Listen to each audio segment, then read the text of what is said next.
Počkej, co ti zase na tom nejde, jestli jsi na tabletu, tak to chápu, to mě videa taky někdy nejdou. Ale jestli seš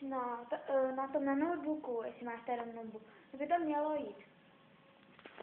Prosím, že ti nahrávám tolik videí, prostě jsem se do toho zabrala a chci, abych tě nějak rozveselila a bydlím teda sice v bytě, ale to mi nějak nevadí, ale vyšla jsem na vysvětlu, měla jsem jedničky, což je strašně divný, vycházela mi 1, 2 a najednou jedničky. No ale to nevadí, jsem za to ráda, jsem v šestce, musím mít už do 7, co jsem se zblázním, přijdou nám 2 noví spolužáci, protože propadli z matiky, kde máme jednou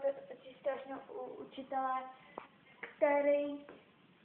prostě dovolil, aby propadli, jen to jedno, a takže noví učitelé, taky možná přijde teda, možná ani ne, možná, když tam Palečka nechají, tak ne, ale